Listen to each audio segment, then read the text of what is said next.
Om Shanti. Good morning. सो आज पापा हम बच्चों को एक गुण के बारे में बता रहे हैं।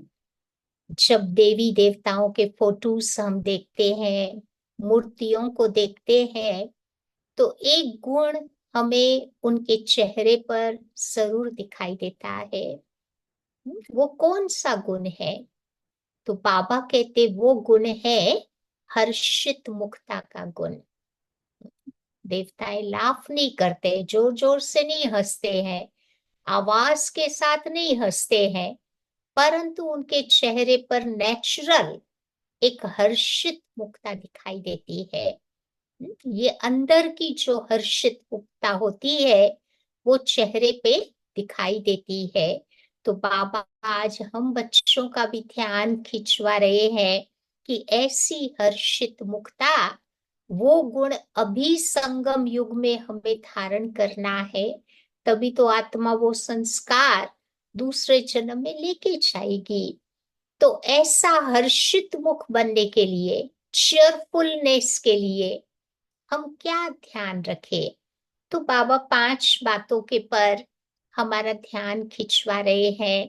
पहली बात बाबा बता रहे हैं कि जो भी बात मेरे सामने आ रही है, बाबा कहते उसमें हमें अच्छा ही सोचना है। कोई बात गलत नहीं हो रही है, क्योंकि बाबा कल्याणकारी है, ड्रामा कल्याणकारी है। जो सीन मेरे सामने आ रही है उसमें भी मेरा कल्याण समाया हुआ है। तो इस भाव से हम हर सिचुएशंस को देखेंगे तो हम आगे बढ़ जाएंगे।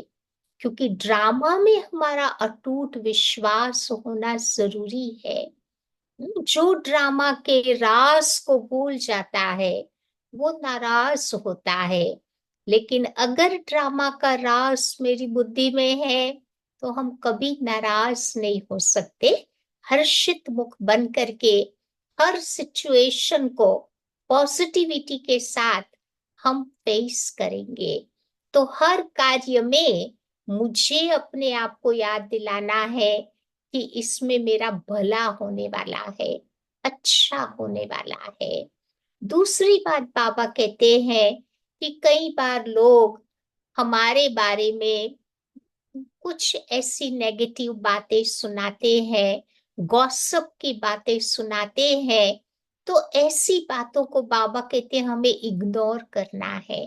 लोगों को नहीं इग्नोर करो, परंतु वो जो बातें सुनाते हैं उन बातों को मुझे इग्नोर करना है। क्योंकि हमें विश्वास है कि हम बाबा की श्रीमत पर जो कार्य कर रहे हैं अच्छे से अच्छा कर रहे हैं। अगर मेरा वो विश्वास है तो फिर बाबा कहते हैं इस ज्ञान मार्ग पर बाबा को अपना साथी बना करके हमें चलते जाना है। क्योंकि लोगों का तो क्या कहना है, वो तो कहते ही रहेंगे आप अच्छा कार्य करोगे तो भी आपकी कमियां निकालेंगे, आप बुरा कार्य करोगे तो भी लोग हमें नहीं छोड़ेंगे। तो लोगों का काम है बोलना, लेकिन हमें उनकी बातों में आकर के अपने आप को डिस्टर्ब नहीं करना है।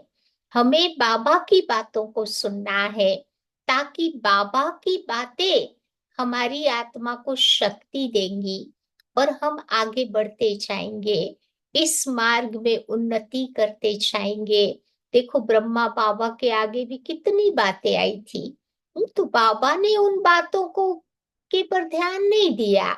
बाबा ने शिव बाबा की बातों के पर ध्यान दिया, क्योंकि आखिर भी तो फाइनल सर्टिफिकेट कौन देने वाला है? हमारा बाबा ही तो देने वाला है ना। तो हमें वो विश्वास डेवलप करना है कि बाबा के रजिस्टर में हमारा अच्छा क्रेडिट होना चाहिए, अच्छे मार्क्स होने चाहिए। तो फिर बाबा कहते हम लोगों की बातों में नहीं आएंगे। कल भी बाबा कह रहे थे ना कि सुनी सुनाई बातों पर कभी विश्वास नहीं करना है, क्योंकि कई आत्माओं के वो द्वापर के संस्कार इमर्ज हो जाते हैं, कईयों के दिल दिमाग को वो खराब कर देते हैं, बाबा से वो दूर ले जाते हैं। तो ऐसी आत्माओं से हमें अपने आप को बहुत बहुत बचा के रखना है, तो चीयरफुल बन करके रह सकेंगे।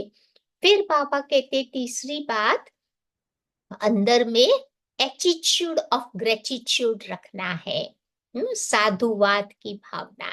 चलो कोई ग्लानि कर रहा है, दिल से धन्यवाद करो।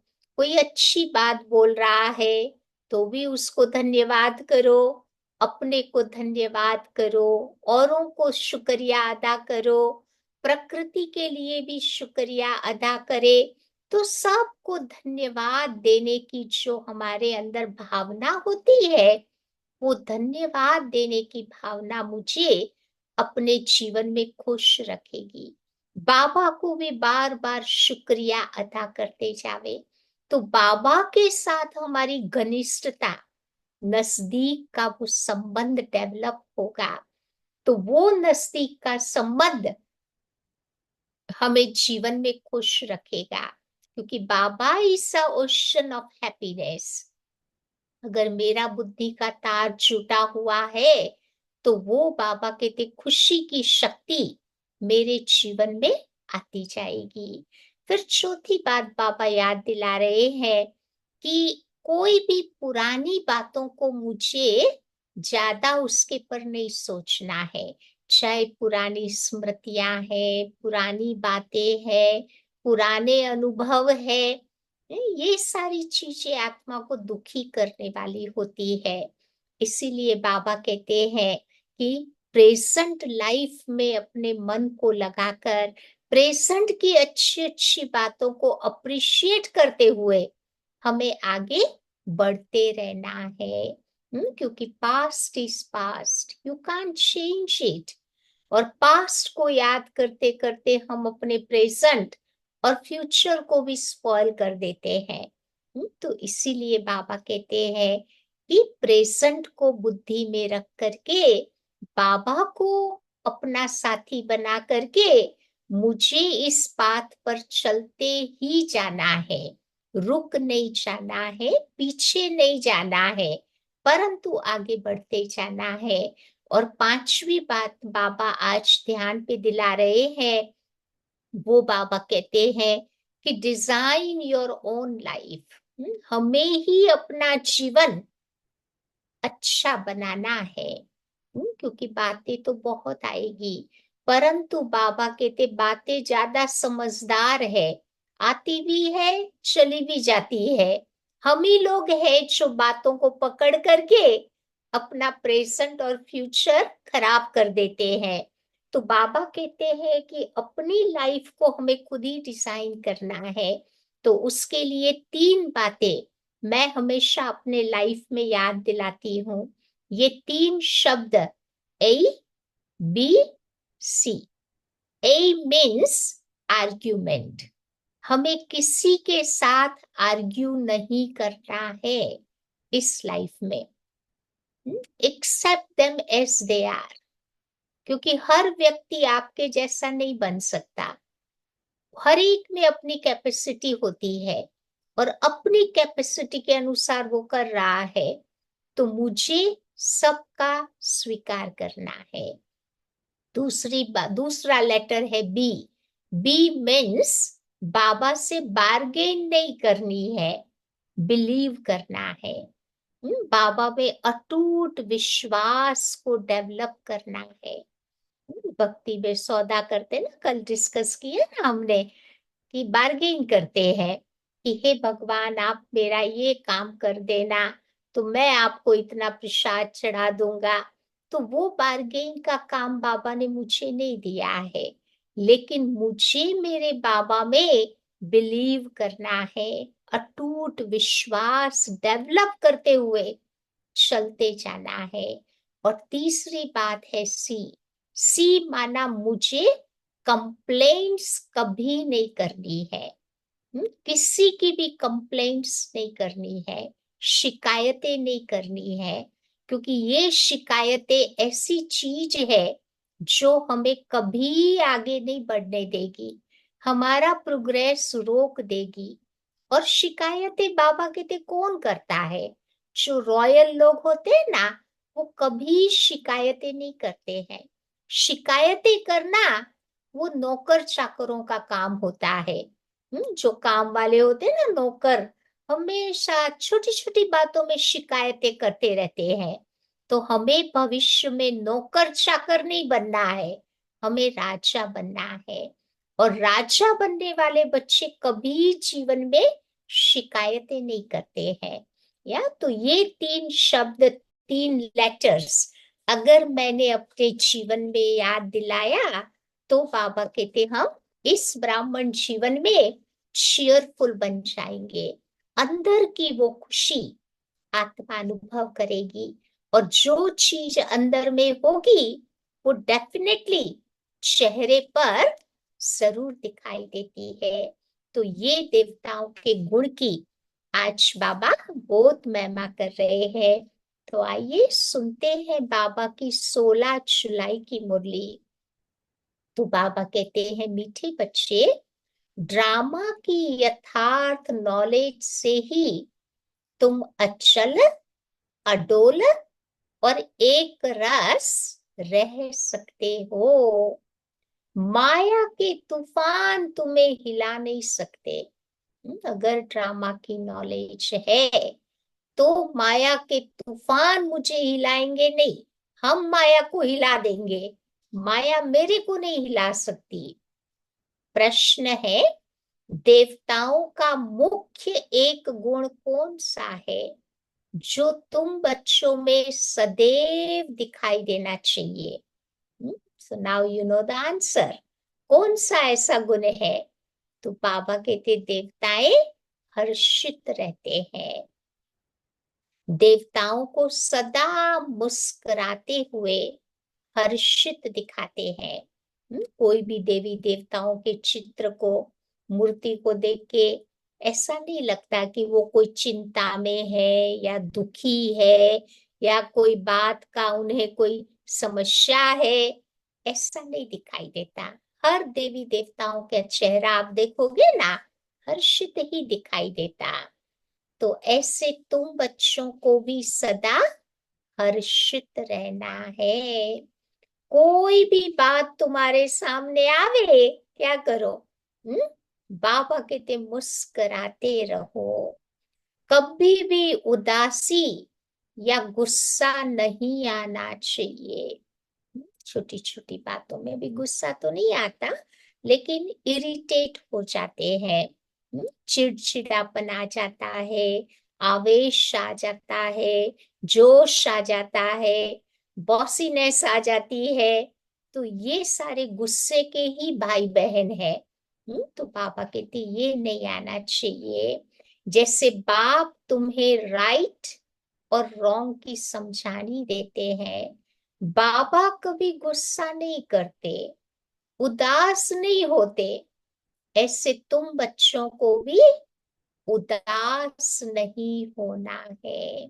उदास कौन होते हैं? जो माया के दास बन जाते हैं, वो उदास होते हैं। ओम शांति। तो बेहद के बच्चों को बेहद का बाप समझाते हैं। लौकिक बाप तो ऐसे नहीं कहेंगे, उनके तो करके 5-7 बच्चे होंगे। ये तो सभी आत्माएं हैं, आपस में सब भाई भाई है। उन सबका जरूर बाप भी तो होगा ना। आत्मा भाई भाई, सब भाइयों का बाप है परम पिता परमात्मा। कहते भी है कि हम सब भाई भाई है, सबके लिए कहते हैं ना। जो भी आएंगे उनके लिए कहेंगे कि हम भाई भाई है। तो ड्रामा में सभी बांधे हुए हैं, जिसको कोई नहीं जानते। ये न जानना भी समझो उनका ड्रामा में नूद है। बाबा को देखो सब नहीं जानते हैं, कोई कोई बच्चे ही जानते हैं। तो न जानना भी इनका ड्रामा में नूंद है। जो बाबा ही आकर के तुम बच्चों को सुनाते हैं, कथाएं आदि जब बैठ सुनाते हैं तो कहते हैं, क्या कहते हैं? परम पिता परम आत्माए नमः। अब वो कौन है ये जानते नहीं। कहते भी है कि ब्रह्मा देवता, विष्णु देवता, शंकर देवता, परंतु समझ नहीं सकते। ब्रह्मा को वास्तव में बाबा कहते देवता भी नहीं कहेंगे। देवता कहा जाता है, किसको कहेंगे देवता? विष्णु को कहा जाता। ब्रह्मा का किसी को भी पता नहीं है। विष्णु देवता तो ठीक है, शंकर का तो कुछ भी पाठ नहीं है, उनकी तो कोई बायोग्राफी नहीं है। शिव बाबा की तो बायोग्राफी है। शंकर को बताते हैं ना सूक्ष्म वतन में, तो शंकर का साकार में कोई पाठ नहीं है। बाबा वो बात बता रहे हैं। शंकर हमारी अशरीरी अवस्था बनाने का एक प्रतीक है। इन्होंने भक्ति में शिव बाबा और शंकर को मिला दिया है, और सारी कहानियां फिर कितनी अच्छी अच्छी इंटरेस्टिंग बना दी है। तो शिव बाबा की तो बायोग्राफी है, वो आते ही है पतितों को पावन बनाने, नई दुनिया स्थापन करने। तो अभी एक आदि सनातन देवी देवता धर्म की स्थापना और सब धर्मों का विनाश होता है। सभी कहाँ जाते हैं? बाबा कहते विनाश होगा तो सब आत्माएं कहाँ जाएगी? तो शांति धाम। शरीर तो सबके विनाश होने हैं। अब नई दुनिया में तो होंगे ही सिर्फ तुम बच्चे। जो भी मुख्य धर्म है उनको भी तुम जानते हो। सबके तो नाम नहीं ले सकेंगे। छोटी छोटी टाल टालियां तो बहुत है। पहले पहले है डेइटिज्म, फिर आते हैं इस्लामी। सतयुग त्रेता में तो देवी देवता होते हैं ना। फिर द्वापर युग की शुरुआत में आते हैं इब्राहिम, जो इस्लाम धर्म की स्थापना करते। अब ये बातें सिवाय तुम बच्चों के और कोई की बुद्धि में नहीं है। अभी वो आदि सनातन देवी देवता धर्म प्रायः लोप है। इसीलिए बनियन ट्री का मिसाल भी देते हैं।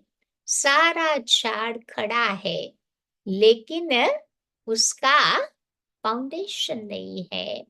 सबसे बड़ी आयु इस बनियन ट्री की होती है। सारे झाड़ में बनियन ट्री का जो झाड़ होता है ना, लंबे समय तक रहता है। तो बाबा कहते इसमें भी सबसे बड़ी आयु है। बनियन ट्री का रूट कौन सा है? आदि सनातन देवी देवता धर्म। तो वो आधा साइकिल तक तो रहता ही है। वो जब प्रायः लोप हो, तब बाबा आकर के कहे, क्या आकर के कहेगा? कि अभी मैं एक धर्म की स्थापना और अनेक धर्मों का विनाश होना है। इसीलिए त्रिमूर्ति भी बनाया है।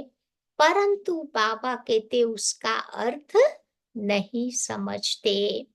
तुम बच्चे जानते हो, ऊंचे ते ऊंच भगवान है, फिर है ब्रह्मा, विष्णु, शंकर।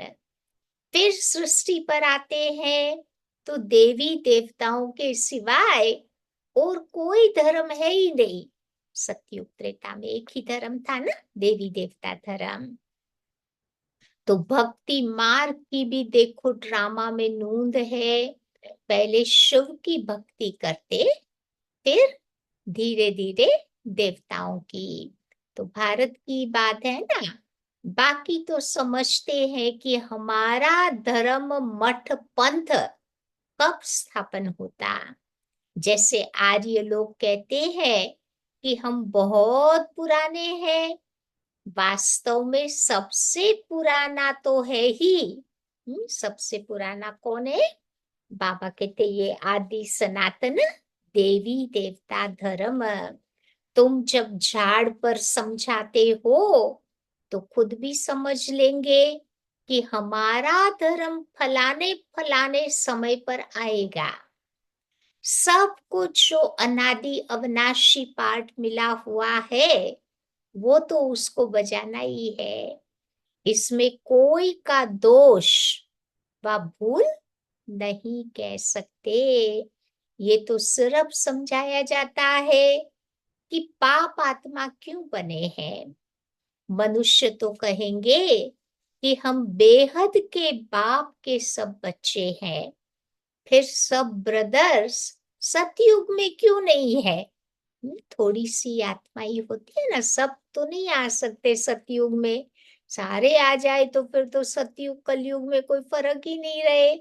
इसीलिए बाबा कहते गिनी चुनी आत्माएं जो अभी अपने संस्कारों को बदलने का लक्ष्य रखते हैं, वही आत्माएं सतयुग में आएंगी। तो बाबा कहते सबका तो ड्रामा में पार्ट नहीं है, ये अनादि ड्रामा बना हुआ है। तो इसमें बाबा कहते निश्चय रखो और कोई भी बात बोलो नहीं। चक्र भी दिखाया है कि ये कैसे फिरता है। कल्प वृक्ष का भी तो चित्र है ना, परंतु ये कोई नहीं जानते कि इनकी आयु कितनी है। झाड़ के चित्र की बाबा बात कर रहे हैं। उसकी आयु कितनी है। हर 5,000 वर्ष के बाद बाबा आकर के नए झाड़ की सैपलिंग लगाता है संगम में। तो बाबा देखो बच्चे कोई की निंदा नहीं करते हैं। ये तो समझाया जाता है, तुमको भी समझाते हैं कि तुम कितने धनवान थे, अभी पतित बने हो तो पुकारते हो कि हे पतित पावन आओ। तो पहले पहले तो तुम सबको पावन बनाना है, फिर नंबरवार पार्ट बचाने आना है। आत्माएं तो सब रहती है, कहाँ रहती है? परम धाम में, अपने घर। तो बाबा भी तो ऊपर में रहते हैं ना, फिर उनको बुलाते हैं कि आओ इस धरती पर।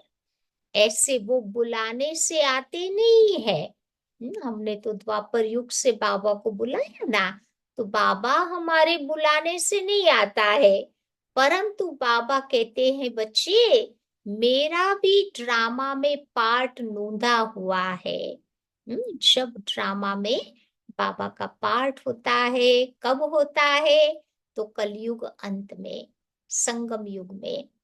तब बाबा आते हैं। जैसे हद के ड्रामा में भी बड़े बड़े मुख्य एक्टर्स का पार्ट होता है। तो ये देखो बच्चे बेहद का ड्रामा है। बेहद का ड्रामा है ना, पूरा 5,000 वर्ष का। याद करो वो सृष्टि चक्र वाला चित्र। तो उसमें दिखाया है ना बेहद का ड्रामा। सब ड्रामा के बंधन में बांधे हुए हैं। इसका मतलब ये नहीं है कि कोई धागे में बांधे हुए हैं। पापा कहते ऐसे धागे में नहीं बांधे हुए हैं।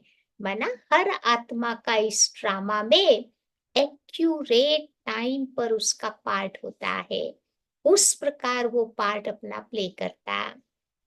तो ये बाबा समझाते हैं वो है जड़ झाड़। अगर बीज चैतन्य होता तो बाबा कहते उसको भी मालूम पड़ जाता। वो दुनिया के झाड़ तो टेम्पररी होते हैं ना, बाबा कहते उसका बीज चैतन्य होता तो उसको पता चल जाता कि कैसे झाड़ बड़ा हो फिर फल देंगे। तो ये है चैतन्य बीज, इस मनुष्य सृष्टि रूपी झाड़, जिसको उल्टा झाड़ भी कहा गया है। तो बाबा है नॉलेजफुल, बाबा को सारे झाड़ की नॉलेज है, जो आकर के हम बच्चों को इस समय बताते हैं। तो ये है वही गीता की नॉलेज, और कोई नई बात तो है नहीं। यहाँ बाबा कोई श्लोक आदि नहीं उच्चारते हैं। वो लोग तो ग्रंथ पढ़ करके फिर बैठ करके उसका अर्थ समझाते। संस्कृत में बाबा श्लोक नहीं पढ़ता। अब संस्कृत भाषा कौन समझेगा? अगर संस्कृत में बाबा पढ़े तो समझ में नहीं आएगा। इसीलिए बाबा तो हिंदी में बैठ करके समझाते हैं। तो बाबा कहते ये पढ़ाई है, इसमें श्लोक आदि की कोई जरूरत नहीं। उन शास्त्रों की पढ़ाई में कोई एम ऑब्जेक्ट नहीं है। कोई भी भगत को पूछो कि आप क्यों भक्ति करते हो, कोई जवाब नहीं दे पाएगा, क्योंकि कोई लक्ष्य ही नहीं है। कहते भी है ना कि ज्ञान, भक्ति और वैराग्य।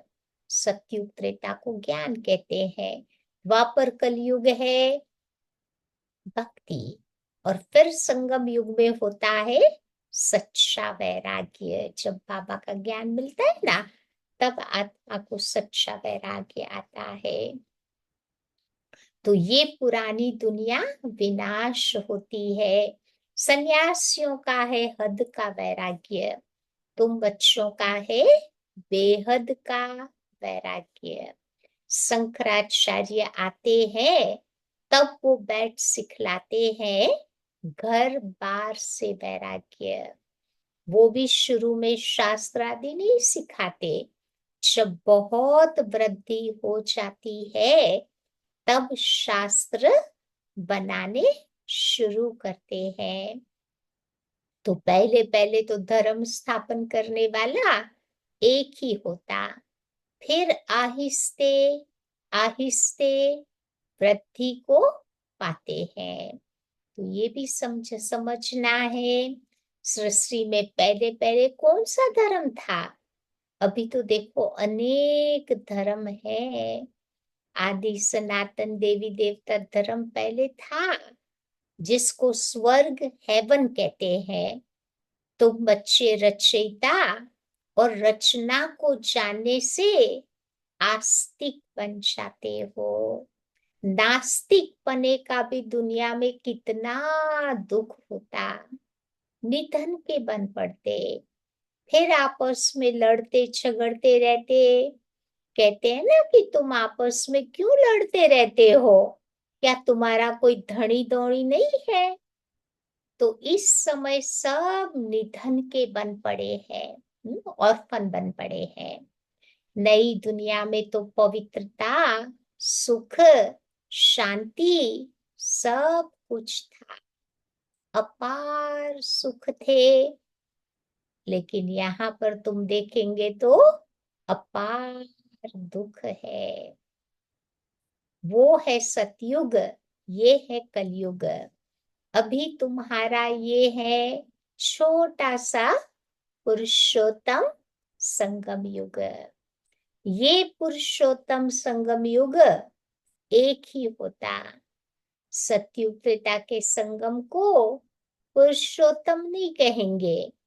सतयुग त्रेता के संगम को पुरुषोत्तम युग नहीं कहेंगे, परंतु बाबा कहते हैं जो कलयुग सतयुग का संगम है, वो है पुरुषोत्तम युग। तुम जानते हो ये रावण का राज्य है। रावण के ऊपर भी गधे का शीश दिखाते हैं।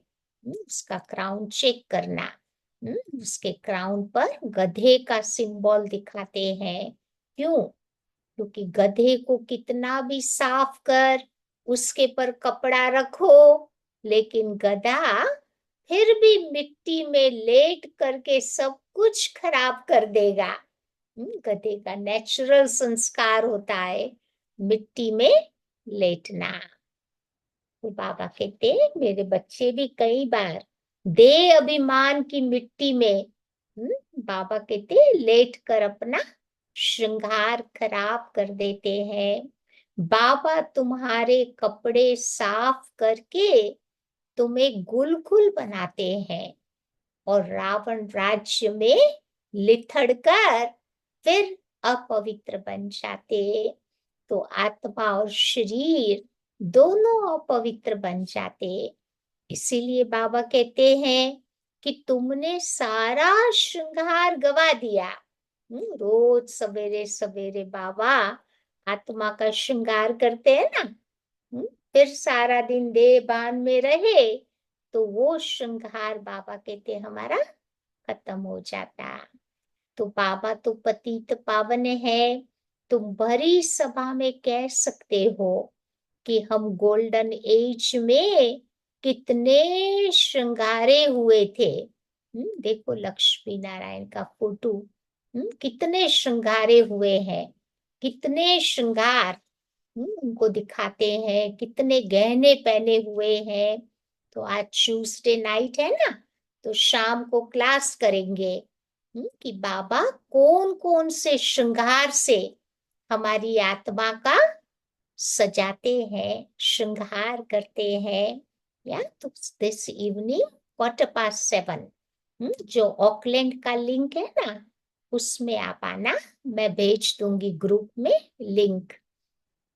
तो बाबा को पतित पावन कहते हैं। तुम बच्चे भरी सभा में कह सकते हो कि हम गोल्डन एज में बहुत श्रृंगारे हुए थे, कितना फर्स्ट क्लास राज्य भाग्य था। फिर माया रूपी धूल में लिथड़ कर फिर मैले हो गए। द्वापर कलयुग में माया रूपी धूल, दे अभिमान की धूल में लपेट कर बाबा कहते लेट कर मैले हो गए। तो बाबा कहते बच्चे ये है अंधेर नगरी। भगवान को भी सर्वव्यापी कह दिया। जो कुछ हुआ वो हूबहू रिपीट होगा। इसमें तुम्हें मूंझने की कोई दरकार नहीं है। 5,000 वर्ष में कितने मिनट, घंटे, सेकंड है। एक बच्चे ने सब धर्म वालों का हिसाब निकाल कर भेजा था, लेकिन बाबा कहते इसमें भी बुद्धि व्यर्थ की होगी। बाबा तो ऐसे ही समझाते हैं कि ये दुनिया कैसे चलती। किसी ने हिसाब निकाला था डिटेल में, तो बाबा कहते अभी इसमें बुद्धि लगाने से कहाँ प्राप्ति होगी। बाबा को उतना समय याद किया होता तो प्राप्ति हो जाती ना। तो प्रजापिता ब्रह्मा है great great grand father. Shiv Baba को नहीं, ब्रह्मा बाबा को कहते हैं, क्योंकि ब्रह्मा बाबा सब धर्मों का आदि पिता है। इस दृष्टि से वो है ग्रेट ग्रेट ग्रैंडफादर। उनका ऑक्यूपेशन कोई नहीं जानता। विराट रूप बनाया है तो प्रजापिता ब्रह्मा को भी उड़ा दिया है। तो बाप और ब्राह्मणों को यथार्थ रीति से कोई नहीं जानता। उनको तो कहते ही है आदि देव। तो बाबा समझाते हैं कि मैं इस झाड़ का चैतन्य बीज रूप हूँ, ये है उल्टा झाड़। तो बाबा जो सत्य है, चैतन्य है, ज्ञान का सागर है, उनकी ही तो महिमा की जाती है ना। बाबा हो गया झाड़ का चैतन्य बीज, वो सत्य है, चैतन्य है, ज्ञान का सागर है, तो उनकी ही तो महिमा की जाती है ना। आत्मा न हो तो फिर कोई चल फिर न सके। सोचो आत्मा ही शरीर से निकल गई तो फिर बाबा कहते चल फिर नहीं सकते। गर्भ में भी 5-6 मास के बाद आत्मा प्रवेश करती है, तो ये ड्रामा बना हुआ है। फिर आत्मा निकल जाती है तो खलास हो जाता। आत्मा अविनाशी है, वो अपना पार्ट बचाती है। ये बाबा आकर के तुम बच्चों को रियलाइज कराते हैं। तो आत्मा इतनी छोटी बिंदी है, उसमें अविनाशी पाठ भरा हुआ है। परम पिता भी आत्मा है, उनको ज्ञान का सागर कहा जाता। वही आकर के आत्मा का रियलाइजेशन कराते हैं। वो तो सिर्फ कह देते हैं कि परमात्मा सर्वशक्तिवान है, हजारों सूर्यों से वो तेजोमय है, परंतु बाबा कहते समझते कुछ भी नहीं। बाबा तो कहते हैं ये सब भक्ति मार्ग में वर्णन किया हुआ है और शास्त्रों में लिखा हुआ है। अर्जुन को साक्षात्कार हुआ तो उसने कहा, गीता में है ना कि अर्जुन को विराट रूप का साक्षात्कार भी हुआ। भगवान का साक्षात्कार हुआ तो उसने क्या कहा कि मैं इतना तेज सहन नहीं कर सकता हूं। तो वो बात मनुष्यों की बुद्धि में बैठी हुई है। इतना तेजोमय अगर किसी के शरीर में प्रवेश करे तो शरीर ही फट जाए। ज्ञान तो है नहीं। भगवान इतना तेजोमय नहीं है, उतनी उसमें ताकत है। वो बात बाबा कहते समझानी है। तो भक्ति की भावना उनकी बैठी हुई है, तो फिर उनको वैसा ही साक्षात्कार हो जाता है। शुरू शुरू में तुम्हारे पास भी ऐसे बहुत साक्षात्कार करते थे, उनकी आंखें लाल लाल हो जाती थी। साक्षात्कार किया, फिर आज वो कहाँ है? वो सभी है भक्ति मार्ग की बातें। तो ये सब बाबा बैठ तुम बच्चों को समझाते हैं, इसमें ग्लानि की कोई बात नहीं है। बाबा किसी की ग्लानि नहीं करते, निंदा नहीं कर रहे हैं। तो बच्चों को सदैव हर्षित रहना है। ये ड्रामा बना हुआ है। मुझे भी देखो कितनी गालियां देते हैं, सर्वव्यापी कह कह करके कितनी गालियां दी। फिर मैं क्या करता हूँ? क्या बाबा को कभी गुस्सा आता है? सुना मुरली में कभी शुभ बाबा को गुस्सा आया हो? नहीं। समझता हूं कि ड्रामा अनुसार ये सब भक्ति मार्ग में फंसे हुए हैं। नहीं, अलग अलग स्टेजेस होती है। पहली स्टेज है भक्ति।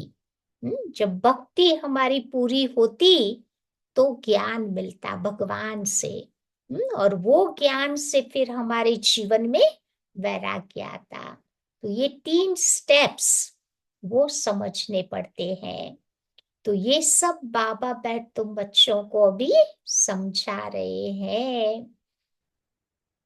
नाराज होने की कोई बात ही नहीं है, ड्रामा ही ऐसा बना हुआ है। बाबा तुम बच्चों को कितना प्यार से समझानी देते हैं। बेचारे अज्ञान अंधेरे में पड़े हैं, ये नहीं समझते। तो फिर उनके ऊपर तरस पड़ता है। दया आती है ना, कई लोगों को कितना समझाओ फिर भी दुखी होते रहते हैं, कुछ करते नहीं है अच्छा काम, तो फिर तरस पड़ता है। तो बाबा कहते तुम बच्चों को सदैव मुस्कुराते रहना चाहिए। ये तो बेचारे स्वर्ग के द्वार में आ नहीं सकेंगे, ये सब शांति धाम में जाने वाले हैं। सब चाहते भी है, शांति है ही नहीं। तो बाबा तुम बच्चों को आकर रियल बात समझाते। अभी तुम जानते हो ये खेल बना हुआ है, ड्रामा में हरेक को पार्ट मिला हुआ है। इसमें तुम्हारी बड़ी अचल स्थैर्यम बुद्धि चाहिए, कॉन्सेंट्रेटेड एकाग्र बुद्धि चाहिए। तो जब तक अचल अडोल एक रस अवस्था नहीं है, तब तक पुरुषार्थ करते रहेंगे। कुछ भी हो, बल कितने भी तूफान आए, परंतु तुम बच्चों को स्थैर्यम रहना है। अचल अडोल बन के रहना है। माया के तूफान तो ढेर आएंगे, और पिछाड़ी तक आते रहेंगे। अंत समय तक माया छोड़ने वाली नहीं है। जाते जाते भी अपना जलवा दिखाती जाएगी। लेकिन तुम्हारी अवस्था बड़ी मजबूत चाहिए। ये है समझो गुप्त मेहनत। कई बच्चे पुरुषार्थ कर तूफान को उड़ाते रहते हैं। जो बाबा के सिंसियर पुरुषार्थी बच्चे ना, वो क्या करते हैं, तूफान आते हैं तो ज्ञान योग की शक्ति के द्वारा उसको दूर कर देते हैं। जितना पास होगा उतना उच्च पद पाएगा। राजधानी में भी तो बहुत सारे पद है ना। तो सबसे अच्छे चित्र है त्रिमूर्ति, गोला, गोला माना सृष्टि चक्र, और झाड़। ये शुरू शुरू के बने हुए हैं। विलायत में सर्विस के लिए भी ये दो चित्र तो तुम्हें जरूर ले जाने हैं। साइकिल और झाड़। त्रिमूर्ति को यहाँ इतना नहीं समझते, तो तुम बच्चे समझाएंगे कि ये स्थापना कैसे हो रही है। तुम भी इसको समझेंगे तो अपने धर्म में ऊंच पद पाएंगे। क्रिश्चियन धर्म में तुम ऊंच पद पाना चाहते हो तो इन बातों को अच्छी तरह से समझो। अच्छा, मीठे मीठे सिक्की लगे बच्चों प्रति मात पिता बाप दादा का याद प्यार और गुड मॉर्निंग। रूहानी बाप की रूहानी बच्चों को नमस्ते। और हम रूहानी बच्चों की रूहानी बाप को नमस्ते। आज की धारणा पॉइंट है, पहली बात बाबा बता रहे हैं, इस पुरुषोत्तम संगम युग पर पवित्र बन स्वयं का श्रृंगार करना है। कभी भी माया की धूल में लिथड़कर श्रृंगार तुम्हारा बिगाड़ना नहीं है। माया आती है ना, तो बाबा कहते कभी उदास बना देती, कभी नाराज कर देती, कभी खुशी चली जाती। तो ये समझो श्रृंगार हमने बिगाड़ दिया, तो वो काम नहीं करना है। दूसरी बात, इस ड्रामा को यथार्थ रीति समझकर अपनी अवस्था अचल अडोल स्थैर्यम बनानी है। स्टेबल, कभी भी मूंझना नहीं है। सदैव तुम्हें हर्षित रहना है। आज की मुरली का वरदान है, सोच समझ कर हर कर्म करने वाले पश्चाताप से मुक्त ज्ञानी तू आत्मा भव। कोई भी काम करो तो बाबा कहते उसका आदि मध्य अंत सोच करके करे। दुनिया में कहते हैं ना कि पहले सोचो फिर करो। जो सोच कर नहीं करते, करने के बाद फिर सोचते हैं, तो क्या होता, पश्चाताप का रूप हो जाता। करने के बाद सोचते हैं तो पश्चाताप होता है कि भाई क्यों मेरे से ये गलत काम हो गया। पीछे सोचना ये पश्चाताप का रूप है, और पहले सोचना वो ज्ञानी तू आत्मा का रूप गुण है। तो द्वापर कलयुग में तो अनेक प्रकार के पश्चाताप ही करते रहे, लेकिन अब संगम पर ऐसा सोच समझ कर संकल्प व कर्म करो जो कभी भी मन में भी एक सेकंड भी पश्चाताप न हो। तब कहेंगे ज्ञानी तू आत्मा। जरा भी कर्म करने के बाद पश्चाताप नहीं हो, उसको बाबा कहते ज्ञानी तू आत्मा कहा जाता। आज का स्लोगन है, रहम दिल बन सर्व गुणों और शक्तियों का दान करने वाले ही मास्टर दाता है। रहम दिल बन करके सर्व गुणों और शक्तियों का दान देने वाले ही मास्टर दाता है। तो ऐसा देने वाला बनना है हमें। आज की अव्यक्ति पॉइंट है, परोपकार की भावना रख, हर आत्मा के गुणों को ही देखो। कौन सी अच्छाइयां है वो देखो। किसी की कमजोरी व अवगुण को देखते हुए भी अपनी शुभ भावना से, सहयोग की कामना से उस आत्मा को भी गुणवान बनाने की शक्ति का दान करो। यही है परोपकार करना। किसी में कमी कमजोरी दिखाई भी देती है तो बाबा कहते उसका वर्णन नहीं करो। परंतु बाबा कहते वो कमी कमजोरी को दूर उसकी हो जावे, उसके लिए बाबा कहते उसको योग की शक्ति देनी है। तो समझा? आज क्या याद रखेंगे सारा दिन? हर्षित रहना है। देखना परीक्षा आएगी आज, लेकिन जो परीक्षा आई उसमें मुझे पास विथ ऑनर बनना है। ज्ञान योग की शक्ति को यूज करके मुझे पास होना है। ये संकल्प आज हम पूरा दिन रखेंगे। तो फिर देखो अंदर की वो हर्षित मुक्ता होगी, वो चेहरे पर जरूर आ जाएगी। ठीक है? बाकी जैसे बताया ना कि आज ट्यूसडे है तो ट्यूसडे शाम को इंग्लिश का क्लास होता है। तो जो बाबा के घर आना चाहे वो भी वेलकम है, और साथ ही साथ जो ऑनलाइन भी आना चाहते हैं ऑकलैंड की जूम पर वो क्लास होगा।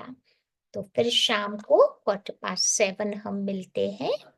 15 मिनट योग करेंगे, 7:30 बजे क्लास शुरू होगा। ठीक है? तो चलो 2 मिनट के लिए बाबा के पास चलते हैं। दूसरा मुझे बताना था कि सैटरडे को विशेष योग भट्टी का प्रोग्राम रखा है। तो आप कोशिश करना 2 बजे बाबा के घर आ जावे, तो आधा घंटा थोड़ा बाबा की मुरली सुना देंगे। फिर 2:30 से हमारी योग भट्टी शुरू होगी 3:30 तक। 1 घंटा 1.25 घंटा। तो बहुत अच्छी योग भट्टी है जिसका नाम है ब्लेसिंग सेरेमनी। तो बहुत अच्छी तरह से वो योग भट्टी करेंगे। तो सैटरडे जो नई भी सुन रहे हैं उनको भी आप बता देना, ताकि सब बाबा के बच्चे ऑकलैंड हैमिल्टन